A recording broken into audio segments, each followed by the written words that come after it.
Hi, everyone. Thank you so much for joining us here on KREM 2 News at noon. I'm Laura Papetti. And let's begin with a check of weather and check in with Thomas Patrick, who is standing by in the Outdoor Weather Center. Thomas, when Brandon was filling in for you yesterday, he refused to go outside because it was pouring. What's it like this afternoon?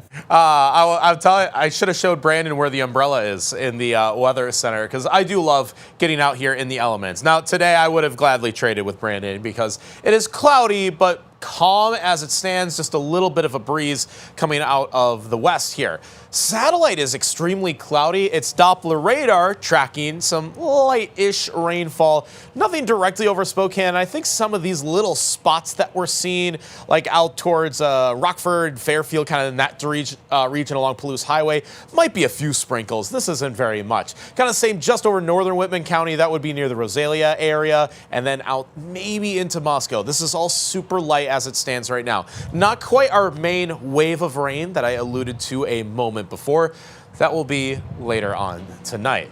Current temperatures aren't too bad here. Just updated at the top of the hour. Always curious to see how they'll land when I show the graphic. 50 officially in Spokane and 51 in Spokane Valley. This is above average for November standards. I would almost go so far as to call this a warm November day. Kind of. Maybe a little sunshine would have helped us out. But here's the core of the storm I'm tracking, and it's really the feed, or the fetch of moisture as it's called, that's feeding that moisture all up and down the west coast of the PNW. It's about how much of that will arrive to the inland northwest. And with that, I will be tracking some rain through the evening hours tonight, but I should report as I toss it back to you in the studio, it just started raining, so I'm going to duck back inside because it did just start sprinkling seconds ago. All right, let that man back in. All right, starting tomorrow, thousands of flights each day could be canceled. The Department of Transportation says they are doing this as a proactive safety measure. This decision comes amid major staffing shortages at air traffic control and airport delays all across the country, all tied to what is now the longest government shutdown in U.S. history. CBS's Natalie Brand has the very latest. Travelers at airports nationwide are bracing for cancellations a day after the FAA announced it will take the unprecedented step of cutting 10% of flights at 40 high-volume airports. As far as like the cancellations and stuff, I just hope I make it home. As a traveler, it's very inconvenient for me, but I mean, if you're not paying people right, I completely understand. If I'm not getting paid right for my services, I wouldn't work either. The nation's busiest travel hubs are among those expected to be impacted, including Atlanta, Chicago, Denver, Dallas, Los Angeles, and New York. Transportation Secretary Sean Duffy calls the cuts necessary to reduce stress on air traffic controllers who have been working without pay since last month. Some of them are not coming to work. It's a problem. I want them to come to work and do their jobs, but that's the reality that I deal with. And so you've seen a lot of delays and cancellations through the airspace. Taking 10% of the flights out will reduce that pressure. President Trump is calling on Senate Republicans to get rid of the filibuster in order to end the shutdown. That would allow the Senate to pass legislation with just a simple majority. It's the only way you can do it.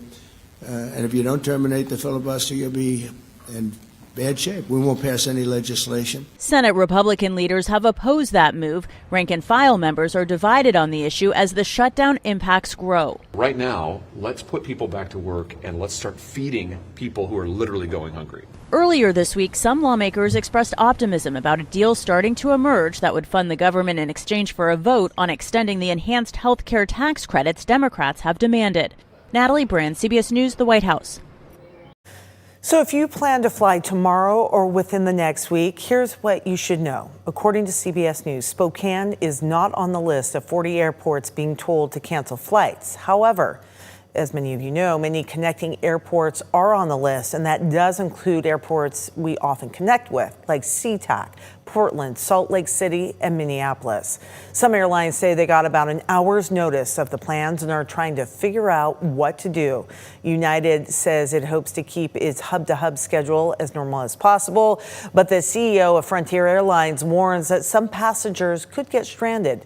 So he suggests people flying Frontier within 10 days to book backup tickets.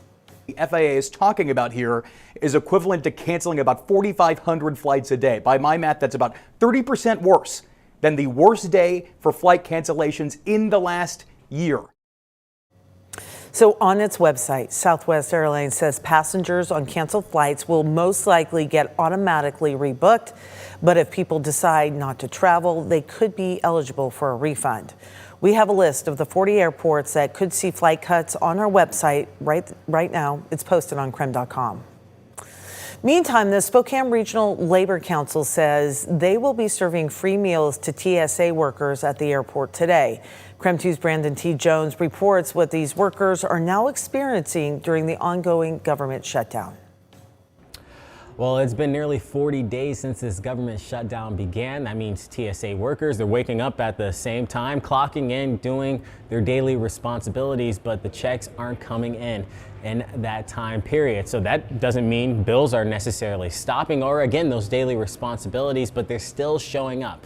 Because of that, a small effort to just show their appreciation for these men and women who keep showing up will be taking place here today in the form of just some lunches that can be passed out, a free meal to let them know that, hey, we may understand what you're going through. We may not be experiencing the same kind of things, but we have someone here for you. So the Spokane Regional Labor Council has partnered with the Inland Empire Area Local 338 of the American Postal Workers, and together they'll provide lunch for more than 100 TSA workers here at the airport. Along with that lunch, additional food will be available to take home. We spoke with someone from the SRLC about these efforts today. And I think about it when they have these government shutdowns, the TSA or one of those frontline workers that they have to come to work. They're not furloughed, so they can't go out and just get a second job. And so I feel very blessed that I'm able to help them. Earlier in the day, I got a chance to speak with one TSA worker who told me she had to take out a loan just to make sure she doesn't run into extreme hard times. And she says she's blessed to be able to do that. Not everyone can do the same kind of thing. So again, once you're traveling, you fly wherever you may be heading this holiday season, remember to just say thank you to these TSA workers because they're showing up and they're helping us all get on the flights we have. For now, reporting here at the Spokane International Airport, Brandon T. Jones, KREM 2 News. And today we are hearing from the family of Martin Diaz after a jury found him not guilty for assaulting a border agent over the summer. His wife said she was relieved about the verdict.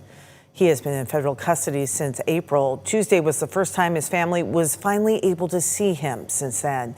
Now that the court proceedings are over, Diaz is now in ICE custody and deportation orders are going into effect. Right now he is in Kootenai County waiting to be transferred to an ICE facility in Tacoma. We're never going to stop fighting to be reunited with our families. The immigration system currently is not set up for success. And I would love to be able to continue that work and continue in the immigration process. Now, with the order of removal, Martin can't apply for a green card right now. His family says they will ask for the federal government to waive the 10-year ban so they can come back to the States in a year and a half. His wife hopes they'll be in Mexico sometime next week. And the man who vandalized Gazebo Park in Leavenworth just before Christmas last year pleaded guilty in court. You can see the video here. Zachary Soltis doing donuts in his truck. He flung ice and mud all over the decorations, then crashed into a nearby snow pile. A judge sentenced him to 20 days in jail or 160 hours of community service. Plus, he has to pay more than $8,000 in restitution.